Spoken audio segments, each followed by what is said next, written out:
Hey everybody, so glad you are here. My name is Craig Pera with The Mindful Habit, and this is Sex Afflictions and Porn Addictions. And I want to start right now letting you know that this is the most important podcast I have ever done because it involves our children.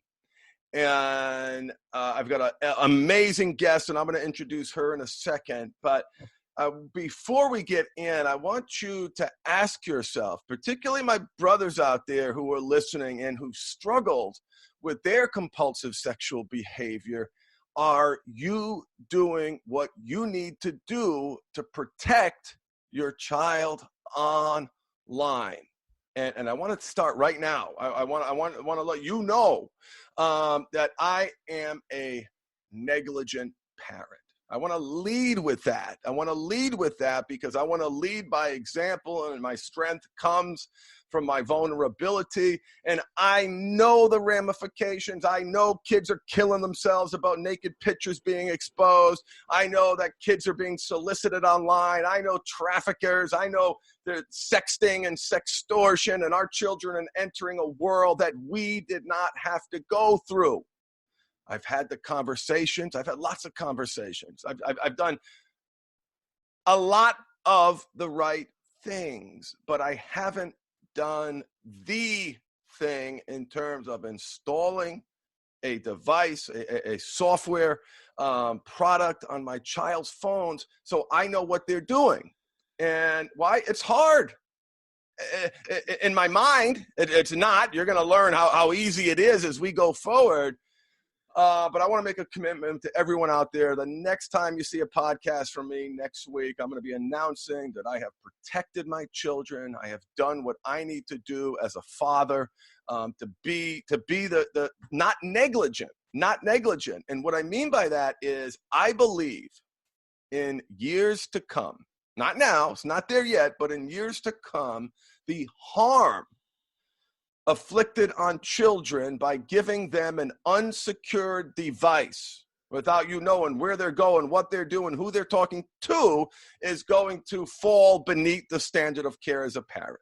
It'll be neglect. It is no different than leaving your 5-year-old alone, by the grill while it's cooking, while you go out to the store. It will be neglect because the harms are so dramatic, and we're going to talk about some of those harms today. Today, I've got a personal friend who's with me, Lisa Thee, and welcome, Lisa. So nice to glad that you're here. I'm thrilled to be here. Thank you, Craig. You're very, very welcome. So let's start, Lisa. Just introduce yourself. Tell everybody who you are, and then we're going to dive in to help these my listeners to be, I feel like for us to be successful today, we have to inspire action. And let me tell you, folks, Lisa inspired me to action. I love her because I have loved friends who call me out on my bullshit, and she did it, and I'm so grateful for it because I've been ignoring this problem. So tell me a little bit about yourself, Lisa. Sure. So I'm a tech industry veteran. I worked my way up through large tech companies, ending at a director level, and one that you'd be pretty familiar with. And from there, I saw that we were having a lot of unintended consequences of our technology, especially in the areas of social and mobile and cloud, and how it was really affecting the young people coming up in our culture. And so I decided to step into the world of startups and do something a little bit more focused on child safety. Time in large tech companies, I worked with some signature nonprofits, including the National Center for Missing and Exploited Children and Thorn, and their stated missions are really focusing in around eliminating child sexual abuse material online. What I learned was we are experiencing an epidemic in this space. From 2013, NCMEC received 500,000 reports of this problem that needed to be coordinated with law enforcement from large tech companies like Google and Microsoft that find it on their systems. And by the time that my team deployed a solution in 2017, we were dealing with a 10.5 million report problem. So you just can't keep throwing people at that kind of growth.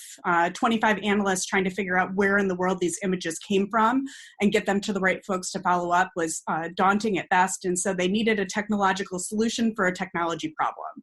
And my thought was, well, why are we stopping at nonprofits when it's already clean up on aisle 5? Because we know those kids will be traumatized from what they've gone through and what they've missed. What can we do to take that technology, things like artificial intelligence, things like automation, and apply that to solutions that parents could be using to do more to prevent the problem versus cleaning it up after the fact? Because we all know the trauma doesn't go away just because the issue has stopped. So that led me on a journey into the world of startups, and I'm currently working at a company called Bark, Bark Like a Dog.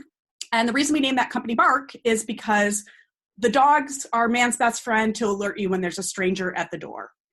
And I think that a lot of opportunities exist for parents to be a little bit more aware when there's a stranger at the door that's a virtual door on your child's device, whether that be an iPad or an iPod or a phone or a tablet.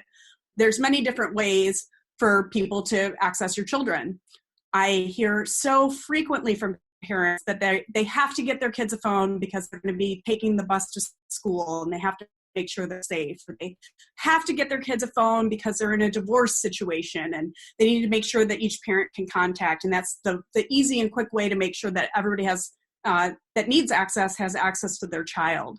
But what they're neglecting to pay attention to is that it also gives them easy access for every other person on the planet to their child as well.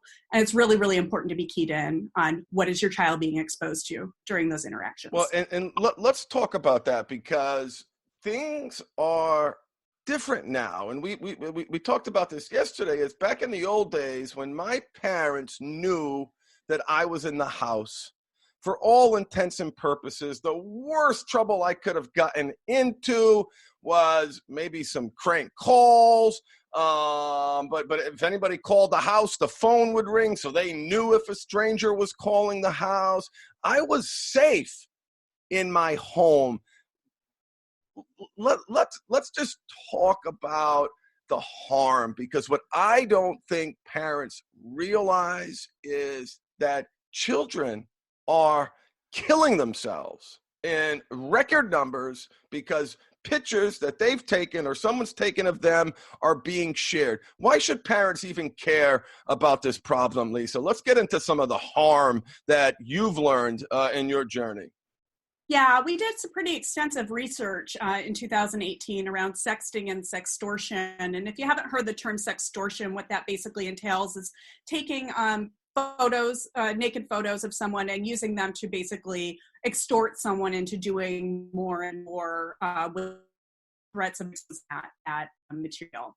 And so we took a wide variety of places to get feedback about what our kids are really experiencing these days. And so we talked to pediatricians, we talked to school leaders, we talked to church leaders, we talked to teens themselves, and we talked to parents. And what we learned through this research is really we're facing something that's a public health crisis.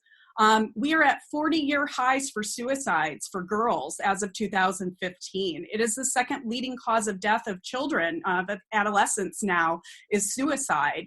And when you start to talk to the pediatricians, in a lot of cases, which are on the front lines in the emergency rooms, what they'll tell you is they're getting younger and younger children.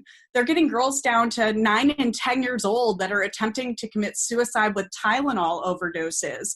And when they start peeling back the layers of what's causing them to be so depressed that they want this to happen, we just hear a rampant increase in anxiety and depression. And a lot of that is stemming from bullying. And when you peel back the bullying, a lot of the bullying is coming from their peers. And what we are learning is the kids themselves are replicating what they're seeing in pornography. When we have free public access to porn and you give your child basically a supercomputer to sleep with under their bed at night, they're going to be seeing things that maybe they probably shouldn't be seeing at that impressionable of an age. And unfortunately, the content today is pretty aggressive. It's not really what we grew up with, as everyone here knows. And so they're starting to treat each other that way. And what I'm really concerned about is that our kids are losing their protective barriers. I have one teenager in the Midwest explain to me that you don't make it through your first week of freshman year of high school without seeing a naked photo of one of your classmates being sent to you directly on social media, whether that be a Snapchat or an Instagram. It's just completely normalized now. From the other side of the country, I heard from another teen that, you'll meet a boy and he'll ask for your Snapchat account, and within 2 weeks, even though you're not dating, he'll be soliciting those photos from you. The way that they're treating each other at really young ages. I mean, I've had some schools approach me that they're worried about human trafficking in their 4th grade classes now. They're having to worry about this at younger and younger and younger ages. It just really goes to show you that something's happening systemically and that we're all participating in one of the largest social experiments that we've really ever seen in this generation. And as parents, we aren't digital natives, so we don't really understand the world that our kids are living in. And it's really, really important to be able to be participating in these conversations with your kids. And there's an illusion, right, Lisa? We think we know, right? I'm a tech guy, you're a tech person, and the reality is it is an illusion. You remember when you were kids? This is my listeners out there, right? You remember when you were kids, you knew more than your parents. And I remember it's only a few months ago, I was struggling with something and I said it out loud, and both of my kids had the solution. Both of my kids had the solution before I did.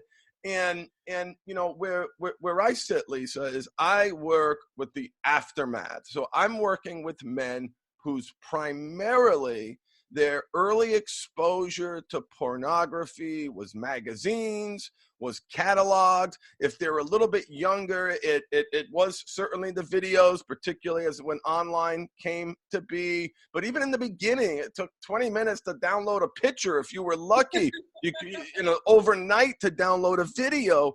And you touched on something earlier that I just want to spend some time focusing on. And my brothers who are listening, you know what you're watching. You know what you're watching. And I want you to imagine your child, that being their first exposure to pornography. I read an article that 87% of pornography on the major tube sites, these are the free places where everyone gets their free porn, depicted sexual violence, physical violence, and verbal abuse. 87%. So what our kids are watching is literally framing their reality around sex, right, Lisa? Yeah, I think what's really scary about that, Craig, is when in my research, what we learned was the majority of children that we talked to, their first exposure to pornography was not actually going to those sites. Their first exposure was having it sent directly to them by one of their peers.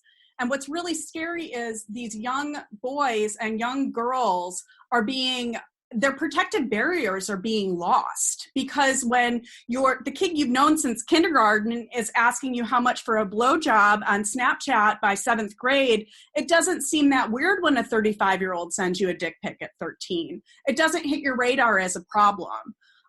We had one girl, an instance we followed, that she was literally bullied out of school after her first month of high school because a boy that she had family relationships with, the parents worked together, for goodness sakes. He took pictures of her on the volleyball court repetitively, circled her body parts, and started sending her dick pics and asking her how much for a blowjob. And as a result of that, she finally, after collecting over 120 harassing messages from this boy, broke down and reported it to the coach. And as a result, what happened was the boy was suspended for 2 school lunches. And the girls at school, because he was a popular boy, started bullying her mercilessly, throwing food at her at the hallways, pushing her into her locker because she got the boy in trouble. So now this girl who wants to be a doctor, who wants to accelerate in her life, is forced to do online school at home and is falling behind and is scared that she's not going to be able to achieve her educational goals. That is not, it was so traumatic, right? So it was so traumatic for her.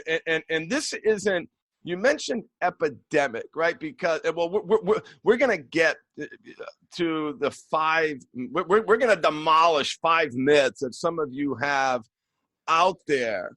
But in terms of the harm, and I want to say it again, parents, and for those of you who are going to be parents someday, is this is a technological problem that warrants a technology solution. And you're going to learn as we go forward when you think of all the different apps. Like, let's wait to get to the myths, but share with me another story that you've experienced of somebody getting the sextortion, right? That was a new word for me. It makes perfect sense, and it's really sad that a word like that even exists. But these girls are getting manipulated into doing things that they don't want to do. Like, did you hear that often?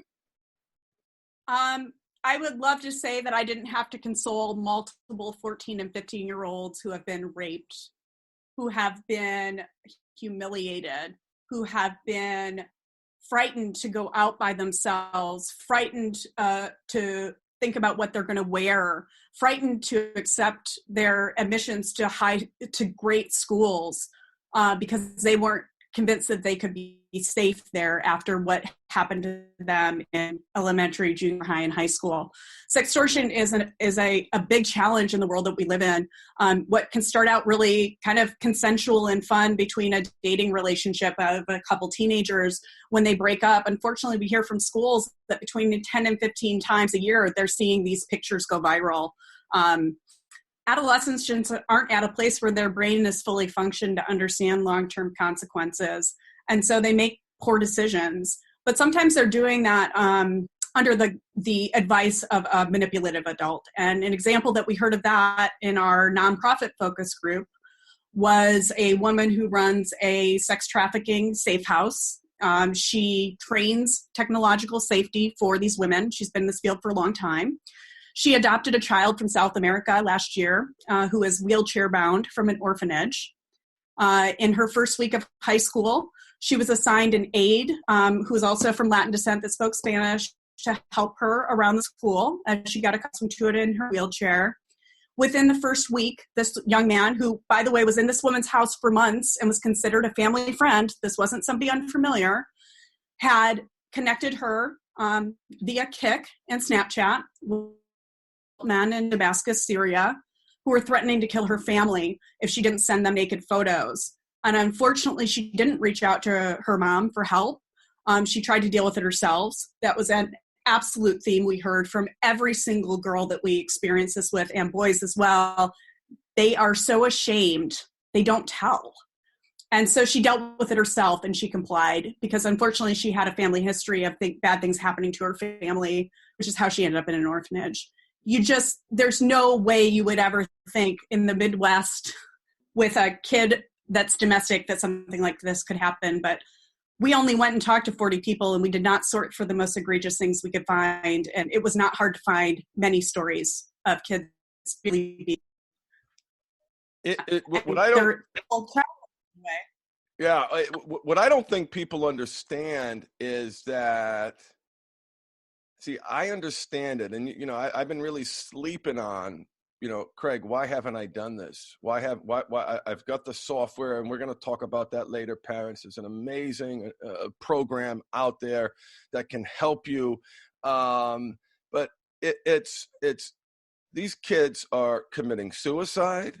These young boys and girls are getting arrested. And what's shocking to me,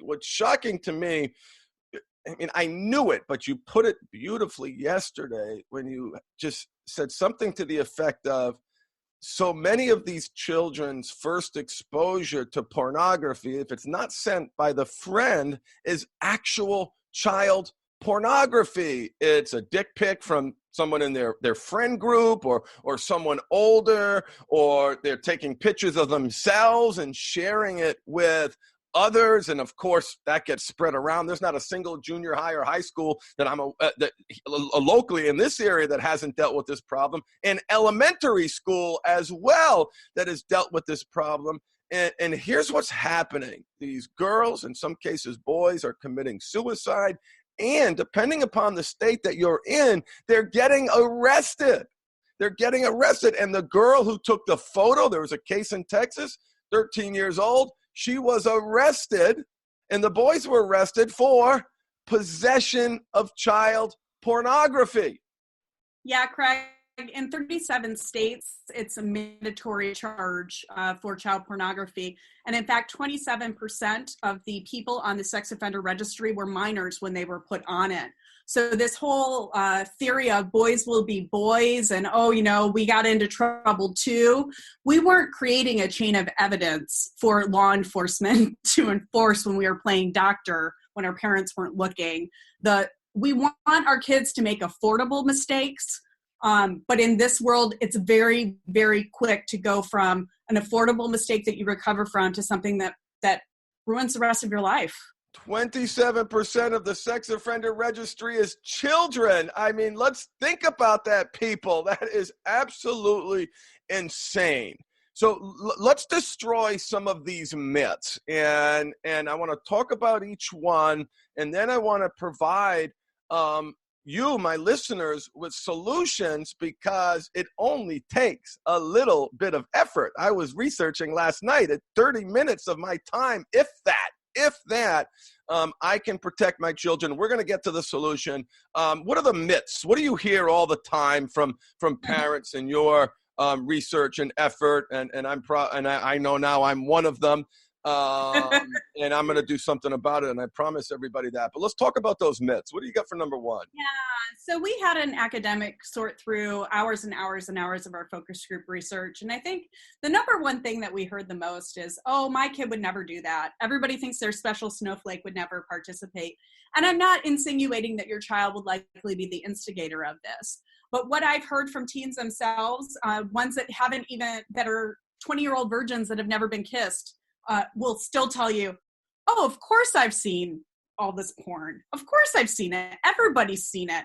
We're trading it. Sexting is the new first base. It has gone from being something that was like taboo and exciting to like an expectation of dating these days. We have one 17-year-old sitting there with her 13-year-old sister who is about to enter high school, and her just kind of gently saying, I just want to let you know this is going to start and just be prepared.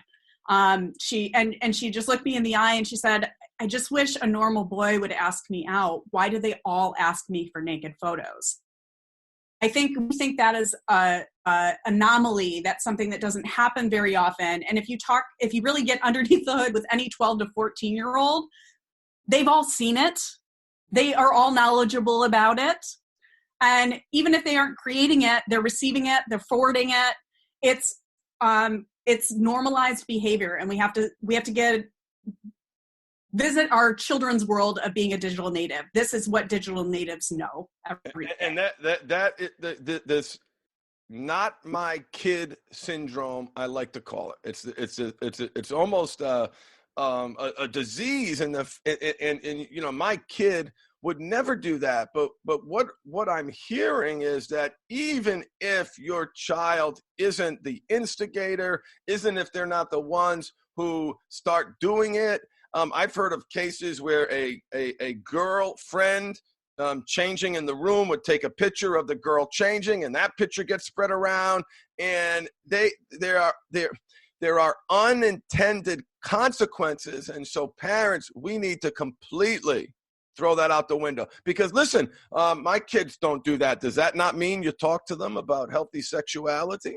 Does that not mean you talk to them about drugs, about alcohol? My kid would never do that. You know what? Then maybe there's nothing for us to even talk about as parents. Throw that belief system away. It is wrong. It is our job to protect our children. Yes, I'm even pointing and lecturing. Like you, parents, listeners, we've got to do something about this, because especially my guys and their partners who are listening, who've been struggling with compulsive sexual behavior. You know, you're in your 40s. Like I said before, you started with the catalog. I remember looking through a National Geographic. I did not have these risks. All I can say is that I'd probably be dead right now because of all the problems that I had I'd be dead or I'd get arrested. I knew I'd be one of those kids. I knew I'd be a ringleader. I knew I'd do things I wouldn't supposed to. I knew that I'd normalize it and justify it. And all I wanted as a child was for someone to say, hey, are you okay? Is there something wrong? Like, is this instead of, are you fucking crazy? Like, what's wrong with you? Do you need help? Are you sick? Are you sick? So please, parents, throw away that not my kid, because some kid will do it and your child can be victimized in the process. And it is so hard, so hard. You know how hard it is to talk about these things with your kids. It's so hard to have these conversations, and they're not always going to come to you. Did you always go to your parents when you had a challenge? No. So look, we've destroyed that one. My kid would never do that. All right, let's hit the next one. Okay. The next myth is my child is too young for that. I think a lot of parents are thinking that, my kid only uses my iPad, so it's probably fine. Or my kid doesn't have their own phone, but every time they go to grandma's, they're on grandma's phone. The second you are allowing your children into the social media world, that is the day they need it. Snapchat is great for cute little filters and cute little pictures, but what most people don't know is that they do a lot of suggested apps, some of which are things like the app Yobu, which allows for live roulette video streaming with random strangers for primarily sexting purposes. If you go to the App Store, you'll go find about 50 other copycat apps that are doing exactly the same thing. I'm hearing from teens that is a common occurrence at sleepovers now. That's what they like to do. Let's get on these apps like Monkey, which is the number 6 app on the App Store, and find cute random boys to do sexting video chats with. That's a normal thing to do in junior high. In our research, we heard about 6th grade prostitution rings that had to be broken up in Seattle. We heard about 7-year-olds streaming pornography on the playground on cell phones and exposing all of their classmates to this stuff.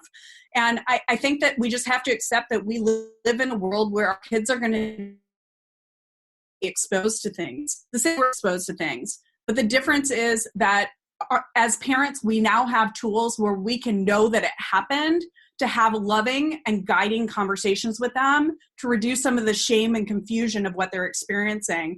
We had a young boy that was monitored by our product on his iPod, and within the first week, his mom that he searched for hamster because they were looking to buy a family pet. Totally normal behavior. This child was exposed to severe and extreme pornography involving hamsters, and he didn't tell his parent. How does a child make sense of that? In order for parents to engage and give their kids guidance at the right times, you have to know what happened. And unfortunately, in our research, after reviewing over 1 billion transactions of social media of teens and texting, 80% don't tell their parents. Their parents have no idea what's going on. What did you tell me yesterday, Lisa? That really touched me. You said you want the kids to crash their bike now. Say that again, because I forgot, but I think it's really important. Yeah, I think we live in a social media world. We live in a sex-infused world. You're not going to guard them from the realities of life. This is the world they live in. It's not going to go back to another time. But you want your kids to crash their bike, not crash their car.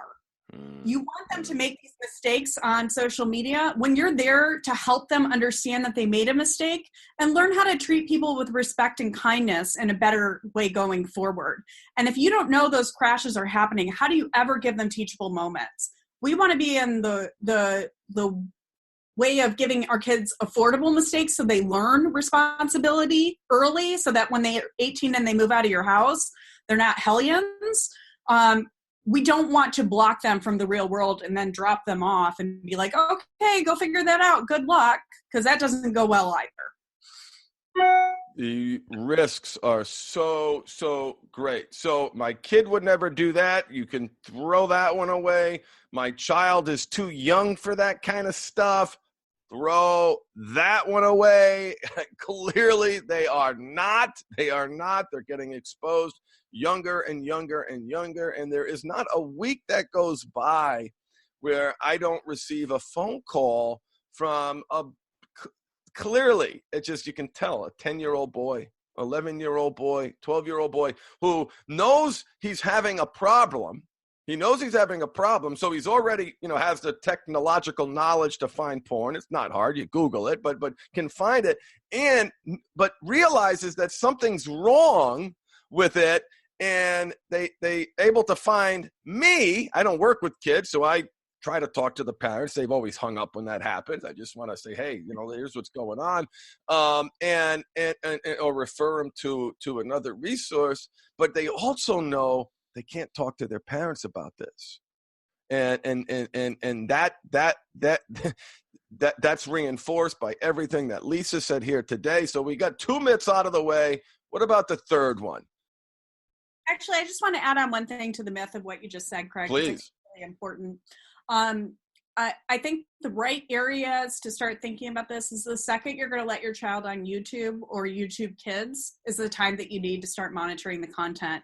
And it's because of all the autoplays. Things just start to go to different places without your kid even trying.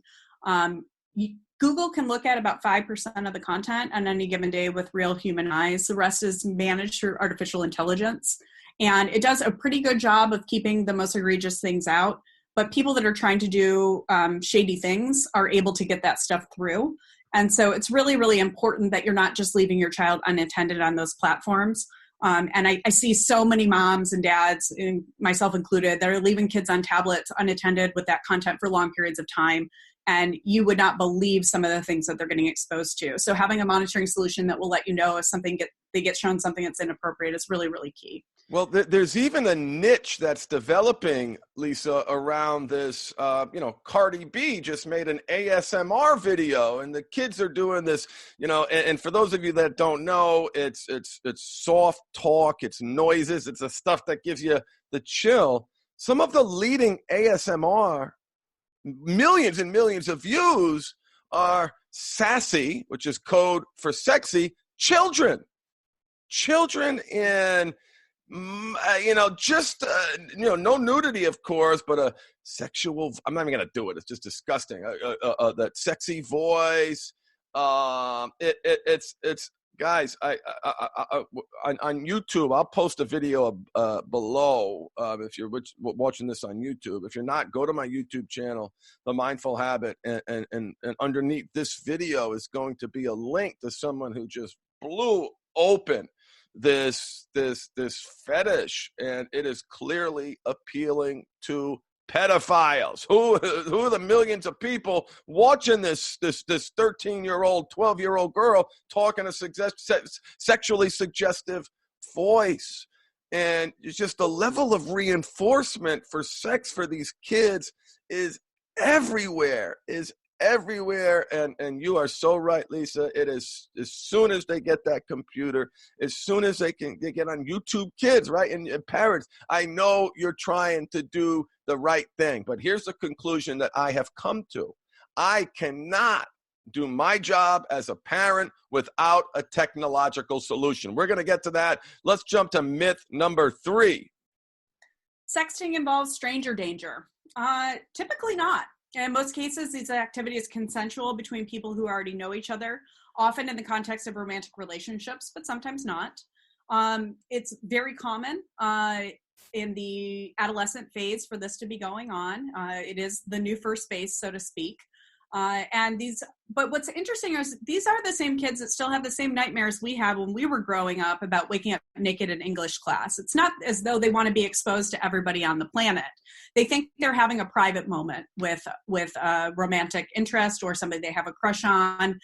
They're flattered to be asked. They make a 30-second decision coming out of a shower, and what they don't anticipate is that 30-second decision is sent to everyone on the planet that they know, and they're completely traumatized by those things happening. A lot of times these consensual relationships, after a few months break up, somebody's upset that they don't want to be dumped, and they will hold this over one of the other partners in the relationship to force them to stay in this relationship with them. We even heard something as egregious as there was a boy that was flirting with a 13-year-old girl that he knew from school. He was quite popular. She was a little less popular. So when he asked her for a photo, she complied because she really wanted him to like her. And he went from being very sweet and attentive to very demanding of seeing more and more and more. And when she tried to resist complying with that, it escalated to the point where he was forcing her to have sex with him between the school bell ringing and getting on the bus every day, because he was threatening that he would send those photos to her parents and the whole school. And so she complied. And now she's also dropped out of school.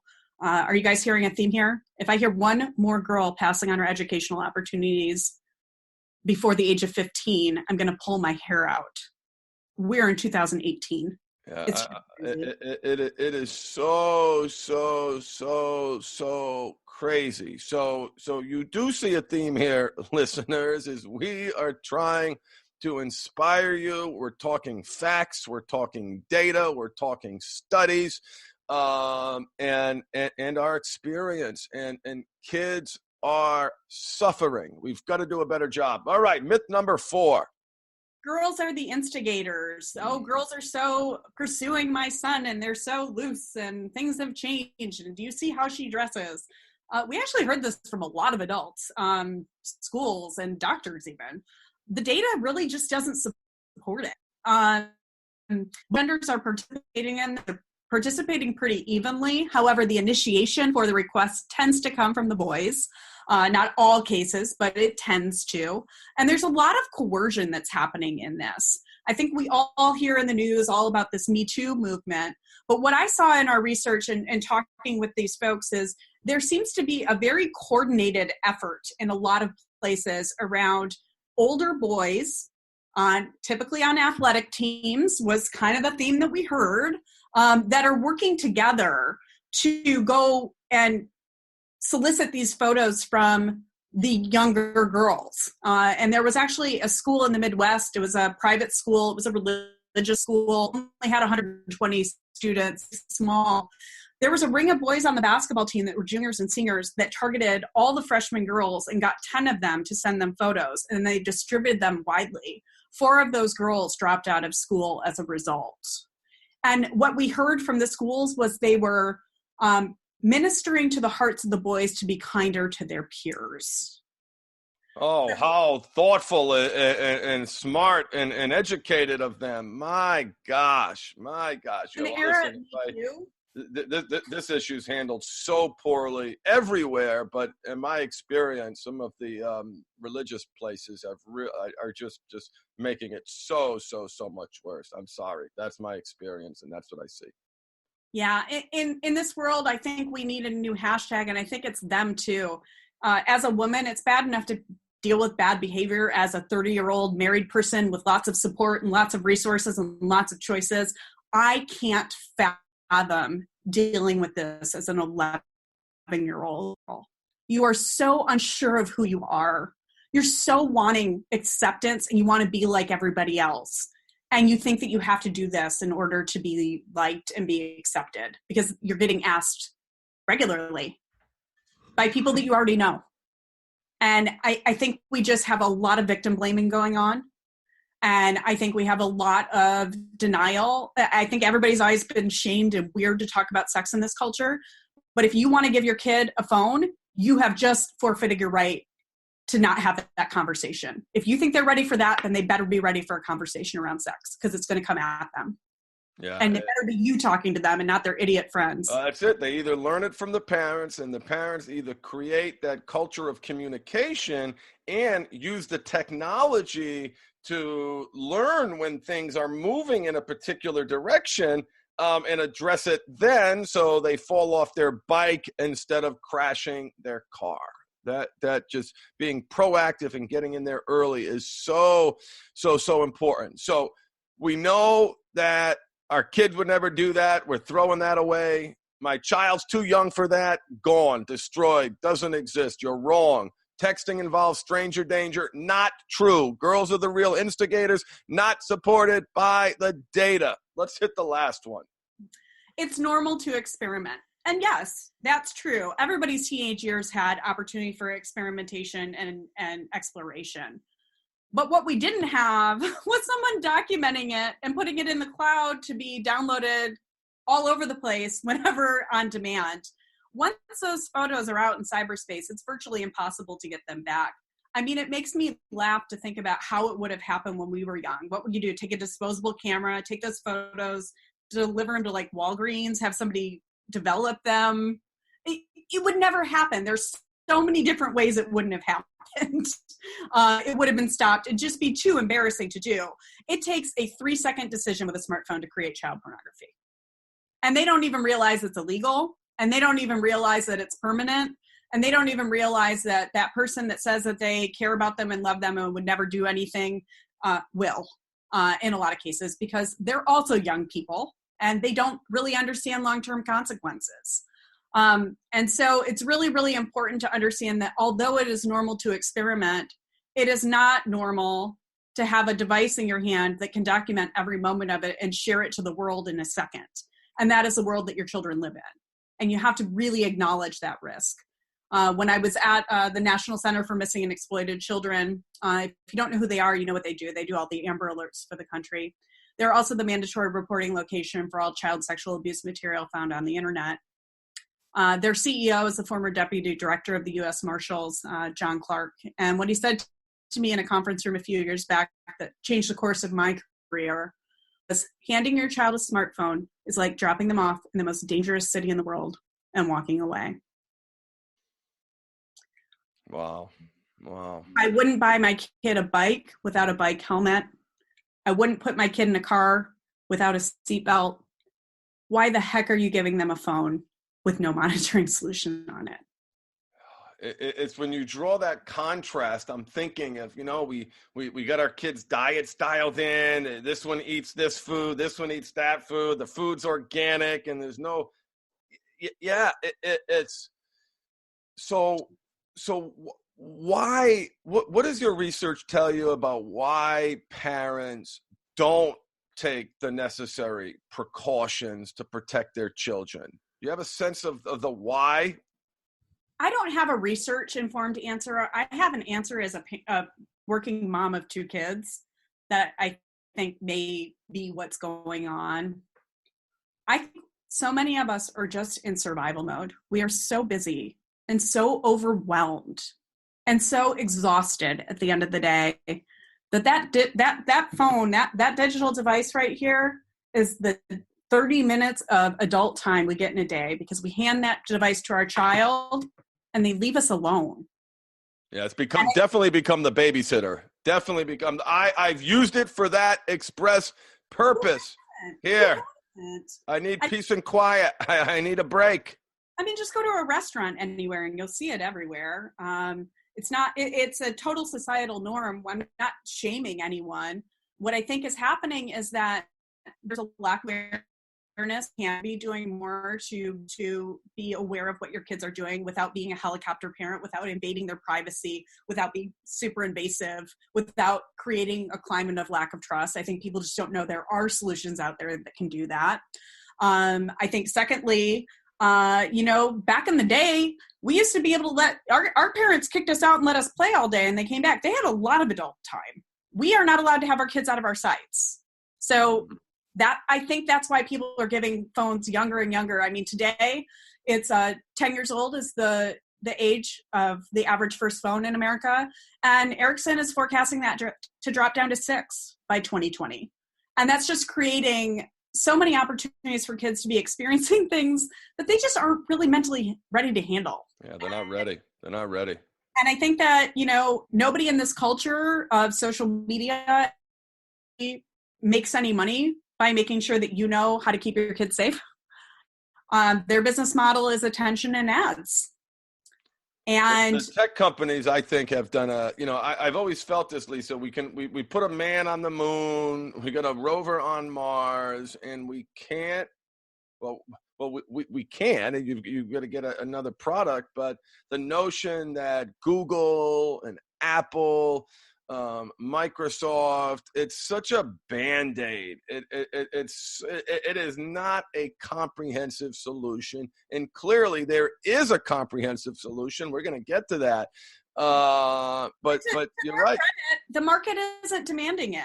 You don't want your porn blocked, so you want to make sure that, and your privacy violated. So we're not mandating that it's blocked for our kids because it's hard to have a solution for one group and not the other. The market demand isn't there. And I think that that's something to acknowledge.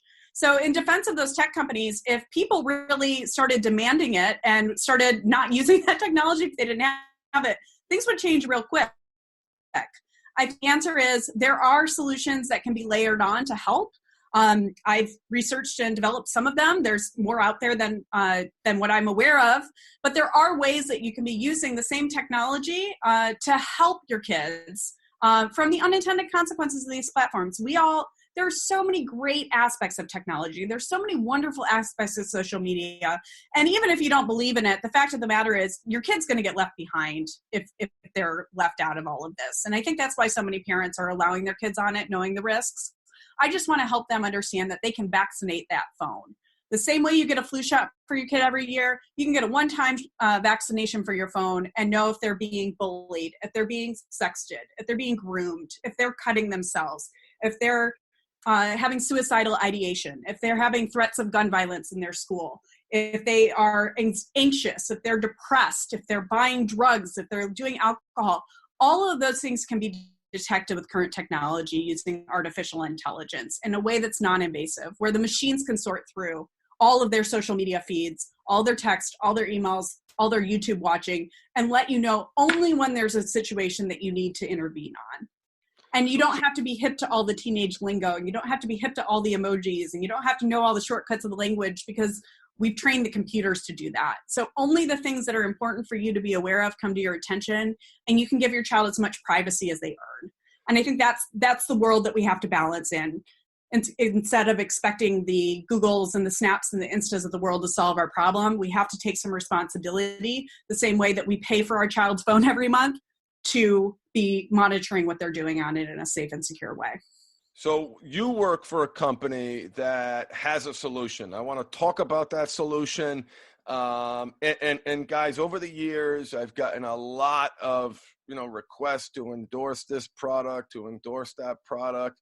And there were always so many limitations, and it only worked for this little part. And listen, these kids, you can go on YouTube to search how to circumvent parent blockers, and it just doesn't work. It doesn't work. But this I really, really like. Tell me more about Bark. Yeah, so if you're interested in learning more about Bark, you can go to www.bark.us, and you can get more information about our product. But what Bark is a solution that was created by our founder of the company. This is his fourth startup, so it's not his first rodeo. He sold his last one to Twitter. And during his time as Twitter, his kids were getting to an age where it was time to give them access to social media.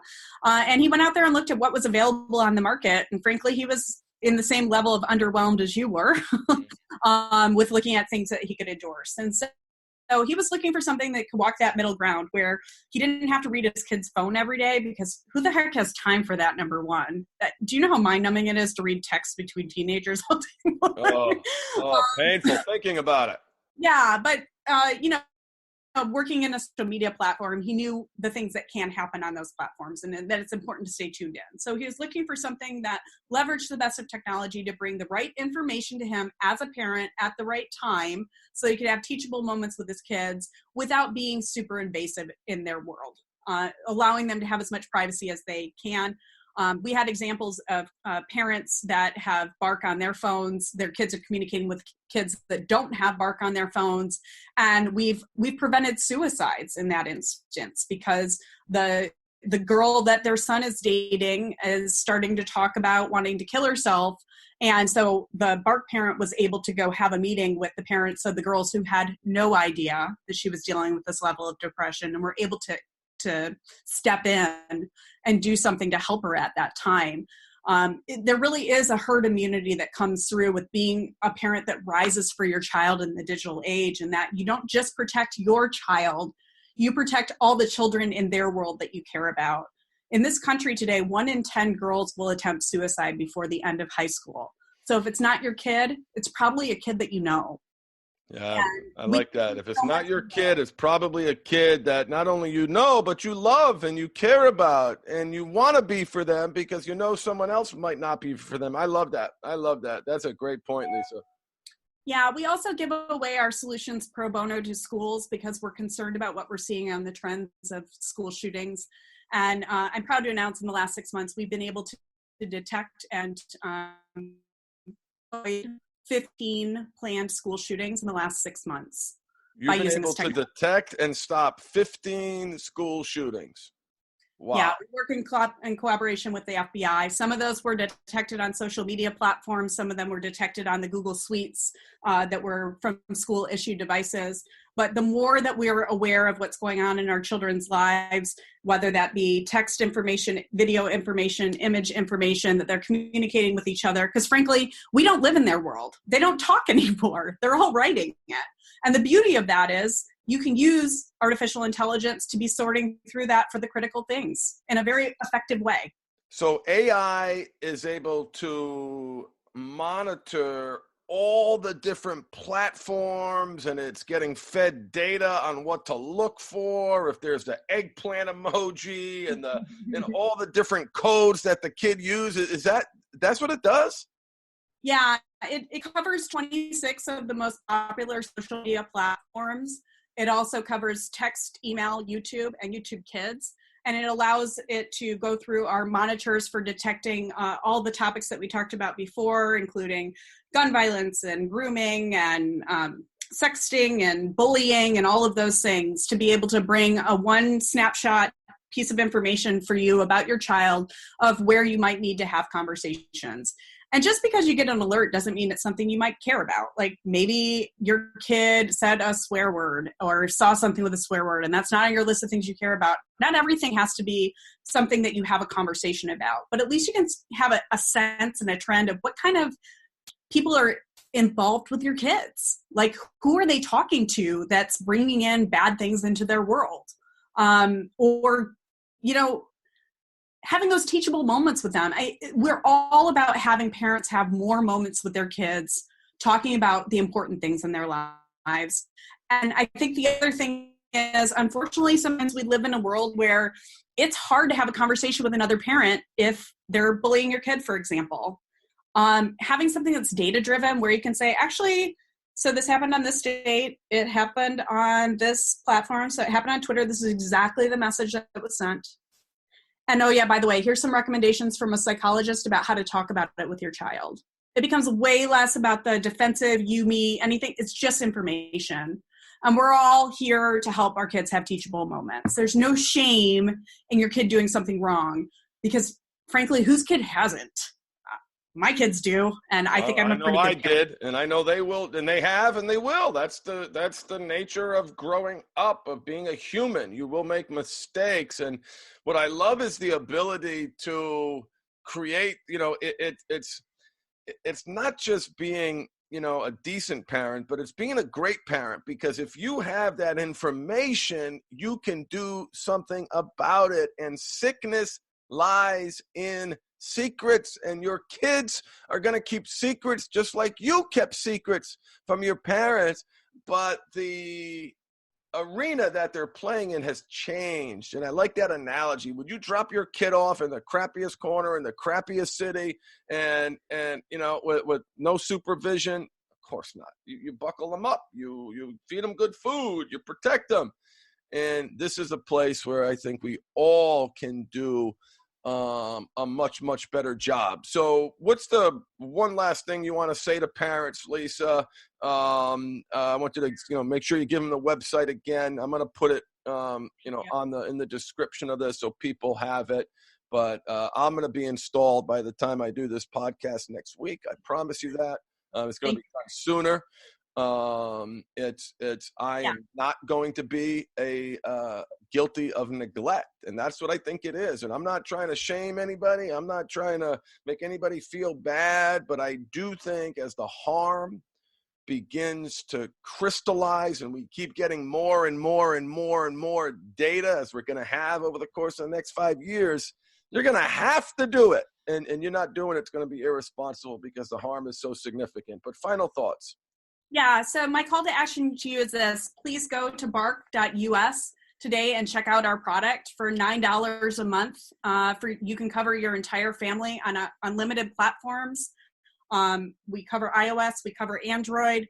We have a white glove service for customer service. So if you get started signing up and something feels uncomfortable to you, we don't expect you to become an IT expert. We have a fleet of people that are here to help you.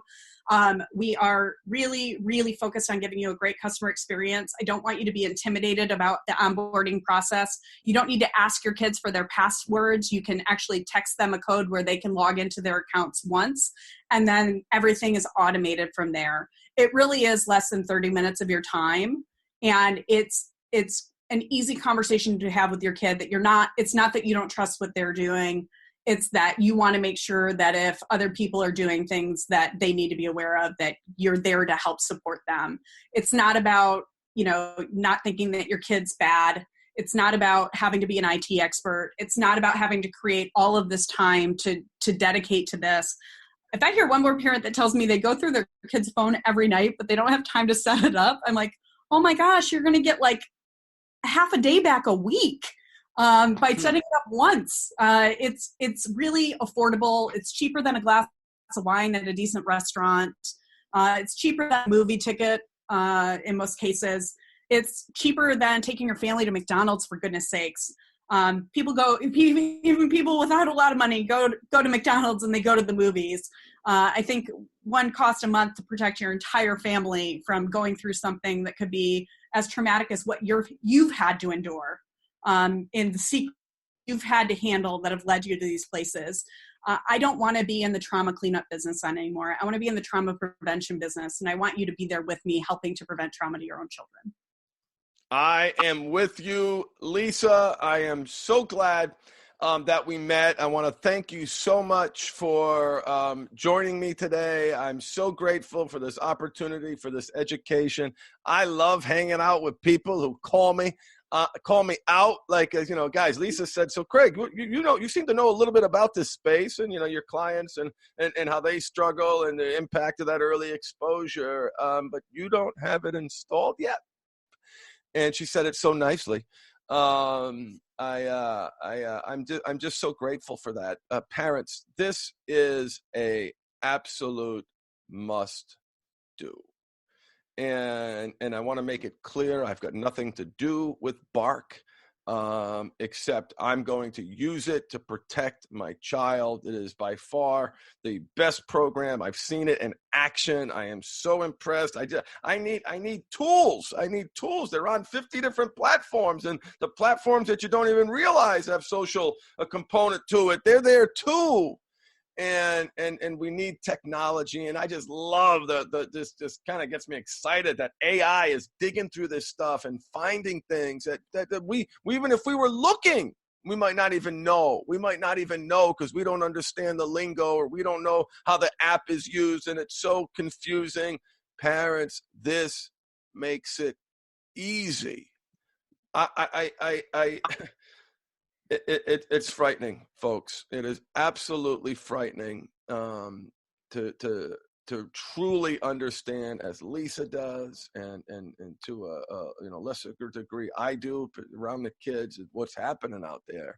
It is a different world, and we need different tools to protect our children. This one is a no-brainer. So go to the website, click on the link below, download this program, and I'm going to report back how easy it was to install over the course of the next 7 days. Just want to say a big fat thank you to Lisa for joining us. So glad you're here, and look forward to having you back. Thank you, Lisa. Thank you, Craig. You're welcome. All right, bye everybody.